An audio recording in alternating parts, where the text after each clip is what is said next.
اعوذ باللہ من الشیطان الرجیم بسم اللہ الرحمن الرحیم۔ حضرت ابو ہریرہ رضی اللہ عنہ سے مروی ہے کہ نبی کریم صلی اللہ علیہ وآلہ وسلم نے فرمایا، جو شخص کسی مسلمان سے دنیا کی پریشانیوں میں سے کسی ایک پریشانی کو دور کرتا ہے تو اللہ تبارک و تعالی قیامت کے دن اس کی ایک پریشانی کو دور فرمائے گا۔ جو شخص کسی مسلمان کے عیوب پر پردہ ڈالتا ہے، اللہ دنیا و آخرت میں اس کے عیوب پر پردہ ڈالے گا۔ جو شخص کسی تنگ دست کے لیے آسانیاں پیدا کرتا ہے، اللہ دنیا و آخرت میں اس کے لیے آسانیاں پیدا کرے گا۔ اور بندہ جب تک اپنے بھائی کی مدد میں لگا رہتا ہے، اللہ تعالی بندے کی مدد میں لگا رہتا ہے۔ اور جو شخص طلب علم کے لیے کسی راستے پر چلتا ہے، اللہ اس کی برکت سے اس کے لیے جنت کا راستہ آسان کر دیتا ہے۔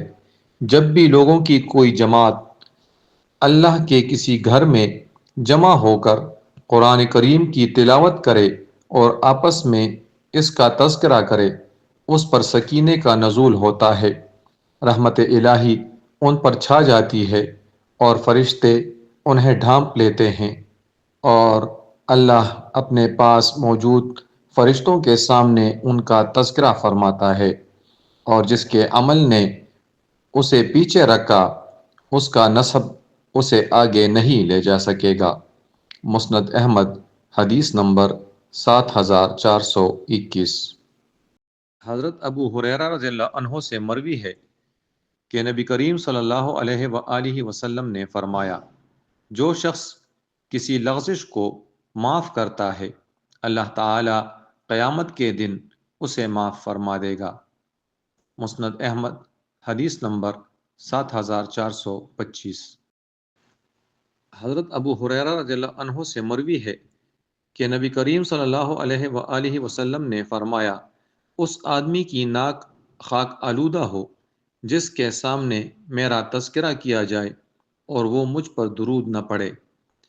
وہ آدمی ہلاک ہو جس کے پاس رمضان کا مہینہ آیا لیکن اس کی بخشش ہونے سے قبل ہی وہ ختم ہو گیا۔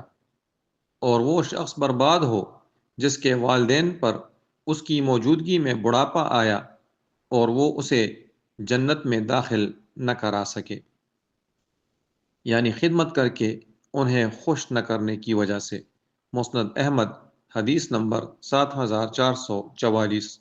مزید اس قسم کی خوبصورت ویڈیوز دیکھنے کے لیے ہمارے چینل کو سبسکرائب کریں اور بیل کے آئیکن کو بھی پریس کریں تاکہ ہماری نئی آنے والی ویڈیوز آپ تک بر وقت پہنچ سکیں۔ نیز اپنے دوستوں اور رشتہ داروں کے ساتھ شیئر کریں تاکہ ان کو بھی ثواب میں حصہ مل سکے۔ جزاک اللہ خیر۔